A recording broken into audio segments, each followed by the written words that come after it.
People don't just wake up one morning and decide to walk all over you. They do it because you unknowingly taught them that they can. And the moment you realize that, it stings hard. Some of the most exhausting battles you fight are the ones happening silently in your head. The ones where you replay what someone said, wondering why it bothered you so much. And while you're busy feeling ashamed or confused, the person who caused the damage has already moved on with their day.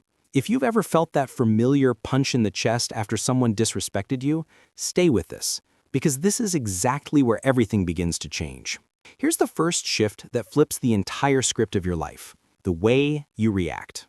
People who thrive on chaos don't need weapons. They just need your emotions. And the truth is, some of them have mastered the art of provoking reactions the way musicians master instruments, with practice and precision. One of the most powerful stories proving this doesn't come from psychology textbooks. It comes from a man named Viktor Frankl, the Holocaust survivor who lost his family, his home, his freedom, everything. Yet he said something that shook the world. Between what happens to you and how you respond, there is a space. In that space lies your freedom, your power, your life. If a man inside a concentration camp could hold on to that power, imagine what you could do in your everyday life. So let's start with 1, the reaction trap.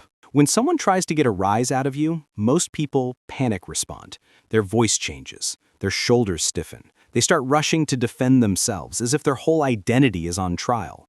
But that's exactly the moment when you hand the other person the remote control to your emotions. Instead, try this experiment the next time someone throws a verbal jab your way. Don't tighten your face. Don't rush to explain. Don't snap back. Just breathe and give yourself 3 silent seconds. Let those seconds feel like stone. Then answer with something simple and emotionless. All right, noted, if you say so.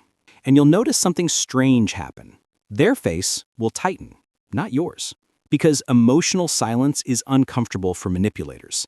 They're actors who need an audience, but you're no longer clapping. This is where you build real authority, not by shouting, but by refusing to be moved. 2, the need to explain everything. If you grew up wanting to be liked, you probably also grew up over-explaining. You tell long stories to make people understand. You justify harmless decisions. You apologize for things that didn't require an apology. But let me tell you something many adults never learn. Confident people don't give presentations for every choice they make. They don't hand out essays to justify their boundaries. They don't seek approval like oxygen. They choose, and they stand by that choice. Try this line the next time someone demands an explanation you don't owe. Because that's what I decided. Nothing more, nothing less. And notice who gets annoyed. Because the people who respect you will simply nod and move on.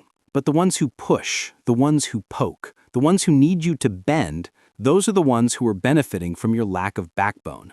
Identifying them is a blessing, even if it feels uncomfortable. 3, the missing consequence. Most people don't realize this, but the reason disrespect keeps repeating is because nothing changes after it happens. No distance, no silence, no consequences. When someone can hurt you and still get full access to your time, your energy, your presence, why would they ever stop? You don't need to fight. You don't need to scream. You just need to pull back quietly. If they text you, you wait. If they ask for help, you're suddenly unavailable. If they try to hang out, you have something else to do. You're not punishing them, you're teaching them. Because access to you should feel earned. And if someone treats you like you're optional, start treating them like they're not mandatory. This works not because you're being cold, but because you're finally valuing the one thing toxic people always counted on you to ignore: yourself. 4, the fear of not being liked. Here's a truth that's uncomfortable but necessary. The day you stop fearing people's disapproval is the day you stop being controlled by them. Look at any person who changed their life radically. Somewhere along the line, they accepted that losing certain people was part of the healing process. Think about Nelson Mandela. 27 years in prison, yet he walked out with a mindset stronger than most people who've never been locked up. He didn't need everyone to like him. He needed his mission more than he needed validation. You need that too. Maybe not for a nation, but for your own peace. There will always be someone who dislikes you, someone who misunderstands you, someone who twists your intentions, and chasing their approval only makes you smaller. When you stop chasing, The power returns to you. It's like taking off a mask you didn't even realize you were wearing. And ironically, the moment you stop trying to be liked, the right people begin to respect you. Because real respect is built on truth, not performance. 5. Learning to stand alone. You know what scares manipulators the most? Someone who doesn't need them. Someone who can enjoy their own company. Someone who can spend an afternoon alone and feel full instead of empty. When you become comfortable standing alone, you stop attaching yourself to people out of fear. You stop tolerating bad behavior just so you won't be left out. You stop being the one who texts first every time. You stop being the only one planning, checking in, or fighting to keep the connection alive. Just pull back and let life reveal the truth. Watch who actually notices your silence. Watch who reaches out without being prompted.